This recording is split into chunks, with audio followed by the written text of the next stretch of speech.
gum. R.E.M. at number 33 on my fancy playlist, up 7. Pretty robust move.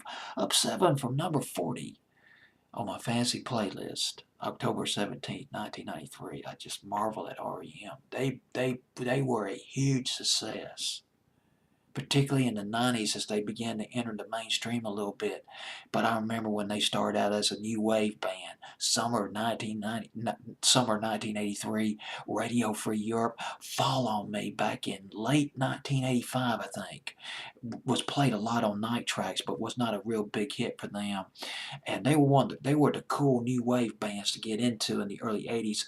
By the 90s, they were just one of the cool bands to get into, period, like U2.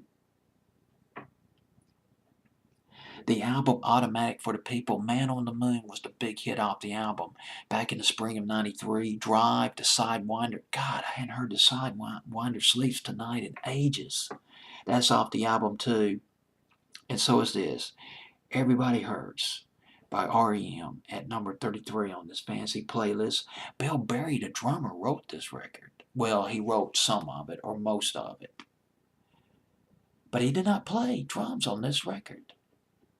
A Unifox drum machine was used.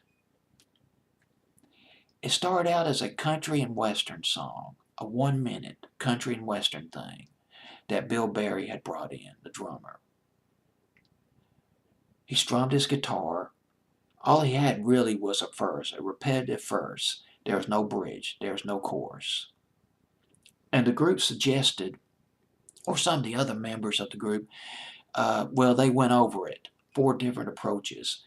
But the last approach, the final approach they settled on was that old school soul. Stax Records. They settled on Stax. The old school soul. Pain in My Heart by Otis. Something similar to that. Something of a similar vibe. That similar soulful yearning vibe of Pain in My Heart by Otis. How about that? And guess who arranged the strings on this song? You won't guess in a million years. John Paul Jones of Led Zeppelin, bass player of Led Zeppelin, did the string arrangement on this record. And the group members, they couldn't figure out, it took them a while to figure out who was going to play what. It took them a while to figure out the arrangement of this record, on this record. But it was a success story. Went to number 29 on Billboard's Hot 100. But overseas, boy, it was killing it. Went to number 7 in the UK. Top 10 in Ireland. Went to number 4 in Iceland. Number 6 in Australia. How about that? Everybody Hurts by R.E.M.